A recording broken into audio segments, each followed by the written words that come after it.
6월 15일 아침 저희들에게 주시는 하나님 말씀은 여호수아 8장 1절로 9절까지 말씀입니다. 말씀을 함께 봉독하겠습니다.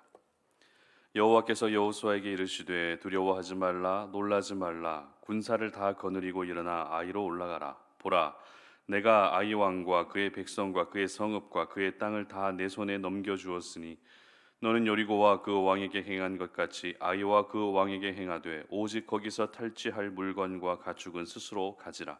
너는 아이 성 뒤에 복병을 둘지니라 하시니 이에 여호수아가 일어나서 군사와 함께 아이로 올라가려 하여 용사 3만 명을 뽑아 밤에 보내며 그들에게 명령하여 이르되 너희는 성읍 뒤로 가서 성읍을 향하여 매복하되 그 성읍에서 너무 멀리 하지 말고 다 스스로 준비하라. 나와 나를 따르는 모든 백성은 다 성읍으로 가까이 가리니 그들이 처음과 같이 우리에게로 쳐 올라올 것이라. 그리할 때에 우리가 그들 앞에서 도망하면 그들이 나와서 우리를 추격하며 이르기를 그들이 처음과 같이 우리 앞에서 도망한다 하고 우리의 유인을 받아 그 성읍에서 멀리 떠날 것이라. 우리가 그들 앞에서 도망하거든 너희는 매복한 곳에서 일어나 그 성읍을 점령하라. 너희 하나님 여호와께서 그 성읍을 너희 손에 주시리라.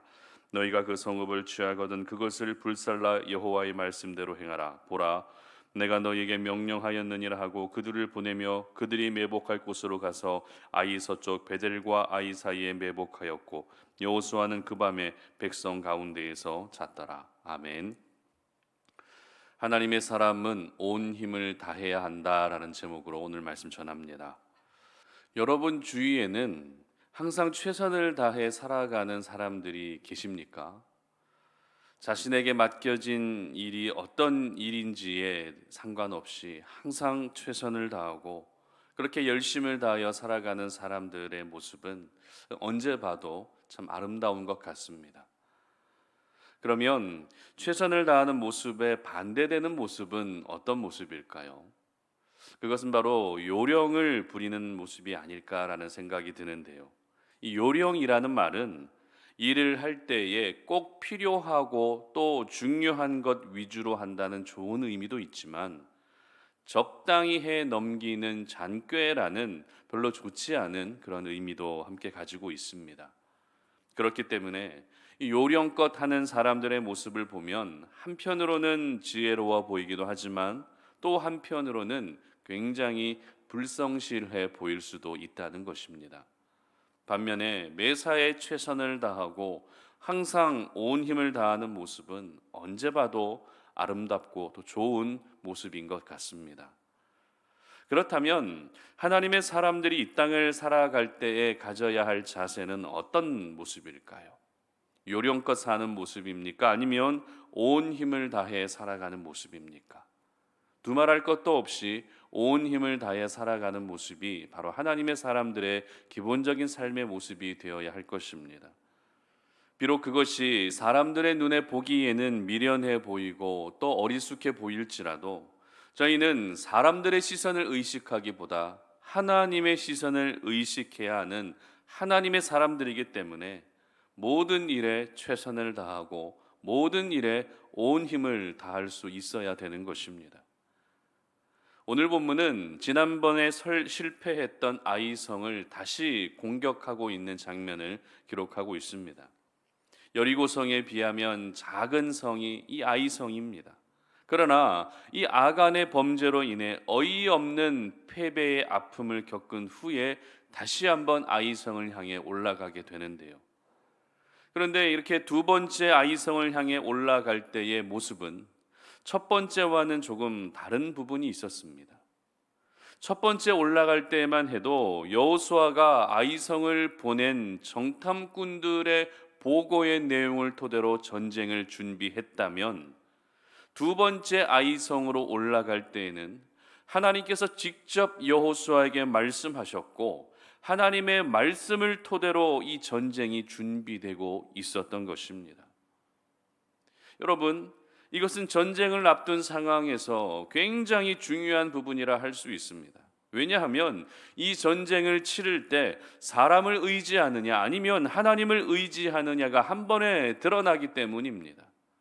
사람의 말에 귀를 기울이느냐 아니면 하나님의 말씀에 귀를 기울이느냐가 한 번에 보여지게 되기 때문입니다. 이렇게 두 번째 아이성을 향해 올라갈 때에는 하나님의 말씀에 따라서 올라가게 되는데요. 1절 말씀 보시기 바랍니다. 여호와께서 여호수아에게 이르시되 두려워하지 말라 놀라지 말라 군사를 다 거느리고 일어나 아이로 올라가라. 보라, 내가 아이 왕과 그의 백성과 그의 성읍과 그의 땅을 다 내 손에 넘겨 주었으니. 아멘. 아이성을 향해 올라가라 하시는 하나님의 말씀을 잘 보게 되면 첫 번째 올라갈 때 정탐꾼들이 했던 말과 조금 다른 부분이 있다는 것을 발견하게 됩니다. 참고로 정탐꾼들이 했던 이야기들을 저희들이 한번 살펴봐야 할 것 같은데요. 지난 본문이긴 하지만 7장 3절, 여호수아 7장 3절의 기록을 보면 여호수아에게 돌아와 그에게 이르되 백성을 다 올라가게 하지 말고 2-3천 명만 올라가서 아이를 치게 하소서. 그들은 소수이니 모든 백성을 그리로 보내어 수고롭게 하지 마소서 하므로. 여러분, 정탐꾼들의 말과 그리고 하나님의 말씀의 결정적인 차이를 발견하셨습니까? 그 차이란 어떤 차이죠? 바로 정탐꾼들은 아이성 사람들은 소수이기 때문에 2-3천 명만 올라가도 충분하다는 것입니다. 괜히 수고스럽게 모든 백성이 올라갈 필요가 없다고 그렇게 말했다는 것이죠. 하지만 하나님은 어떻습니까? 군사를 다 거느리고 아이로 올라가라고 하셨다는 것입니다. 비록 아이성 사람들이 소수이긴 하지만 2-3천 명만 보낼 것이 아니라 모든 군사를 아이성으로 올려 보내라고 말씀하신 것입니다.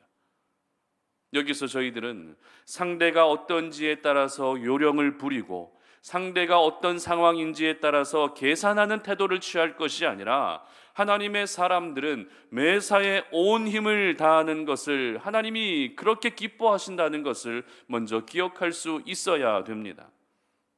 분명 세상의 방식은 요령을 잘 부리고 수가 빠른 사람이 지혜롭게 보일 수 있습니다.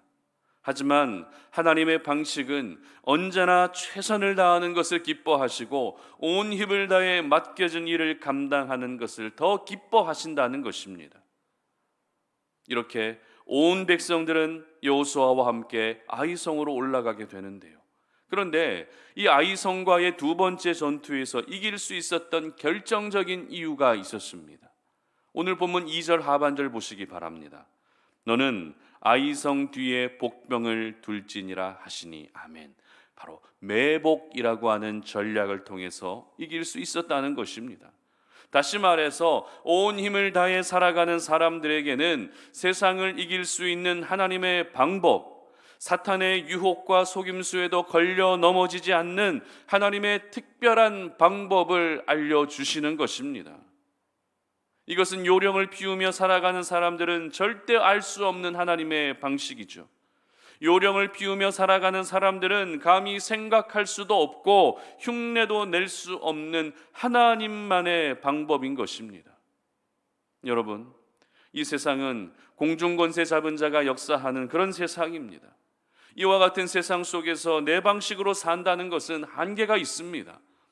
내가 지금까지 추구해온 나만의 방법으로 사는 것은 한계가 모두 드러나게 된다는 것입니다. 그러므로 저와 여러분은 하나님의 방식, 하나님의 방법으로 이 세상을 살아가야만 하나님의 사람다운 삶을 살 수 있게 되는 것입니다.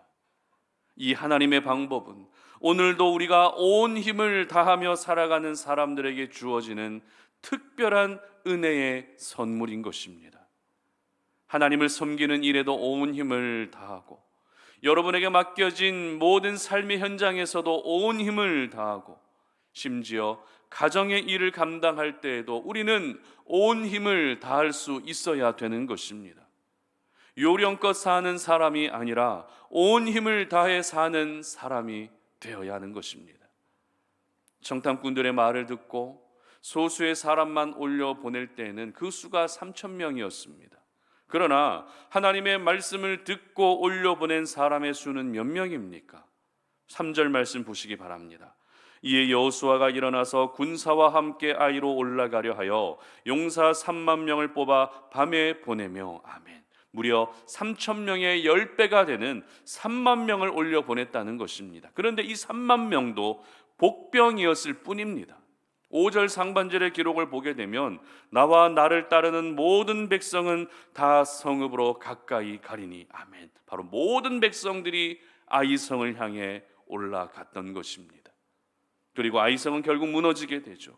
여호수아와 이스라엘 백성들은 이후로 승승장구하며 가나안 땅 더 깊은 곳으로 더 나아가며 그 땅 한 군데 한 군데를 모두 점령하며 나아가게 되는 것입니다. 이미 살펴봤던 신명기에서 모세는 쉐마의 말씀을 백성들에게 선포했는데요. 신명기 6장 5절의 기록을 보면은 이렇게 기록합니다. 너는 마음을 다하고 뜻을 다하고 힘을 다하여 내 하나님 여호와를 사랑하라. 아멘. 무슨 말입니까? 하나님을 사랑할 때 요령껏 사랑하면 안 된다는 것입니다. 적당히 사랑하면 안 된다는 것입니다. 내 기준과 내 방식으로 하나님을 사랑하면 안 된다는 것입니다. 바로 온 힘을 다해 사랑하는 것이 선택받은 이스라엘 백성들이 대대손손 영원히 기억해야 할 쉐마의 말씀이었던 것입니다. 사람이라는 존재는 자신의 기질과 체질 그리고 그 성향에 따라 행동하게 되어 있습니다. 그러나 그것이 하나님의 사람으로 살아가는 데 있어서 오히려 마이너스가 되고 역효과가 난다면 우리는 과감히 그 기질의 변화, 체질의 변화를 이루어갈 수 있어야 되는 것이죠. 그러므로 온 힘을 다해 살아가는 모습이 여러분의 삶의 가장 기본이 되는 모습이 되시기를 바랍니다. 상황에 따라서 내가 온 힘을 다했다가 또 온 힘을 다하지 않았다가 이러지 마시고 최선을 다했다가 최선을 다하지 않았다가 이렇게 살아가는 것이 아니라 변함없이 온 힘을 다하고 변함없이 최선을 다하며 살아가시는 우리 모든 송탄 오륜의 가족들이 되시기를 바랍니다. 내게 익숙한 일이라 할지라도 온 힘을 다하십시오. 내가 많은 경험을 한 영역이라 할지라도 온 힘을 다할 수 있기를 바랍니다. 뿐만 아닙니다. 내가 원치 않는 일이라 할지라도 온 힘을 다할 수 있기를 바랍니다.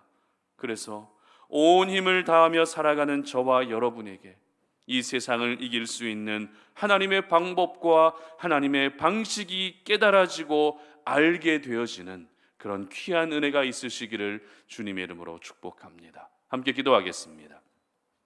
살아계신 하나님 감사합니다. 오늘 이 새벽에 우리가 주님 앞에 나와 하나님을 예배하면서 하나님이 주신 그 생명의 말씀을 붙들고 기도의 깊은 자리로 나아갑니다. 하나님, 오늘도 우리가 구별된 하나님의 사람으로 이 땅을 살아갈 때에 우리에게 맡겨진 모든 일들 온 힘을 다하며 살기를 소망합니다. 요령껏 사는 인생이 되지 않게 하시고 힘을 다할 수 있는, 최선을 다할 수 있는 저희들 되게 하여 주시옵소서. 수가 빠른 사람이 되기보다 늘 하나님 앞에서 성실하게 주어진 모든 역할과 그 사명에 온 힘을 다할 수 있는 주의 백성으로 살아갈 수 있도록 도와주시옵소서. 그래서 우리 삶 가운데 이 공중권세 잡은 자가 역사하는 이 세상을 이길 수 있는 그런 하나님의 방식과 하나님의 방법이 매 순간 깨달아질 수 있는 그런 우리 송탄 오륜의 모든 성도님들의 삶이 되게 하여 주시옵소서. 감사드리며 예수님의 이름으로 기도드립니다. 아멘.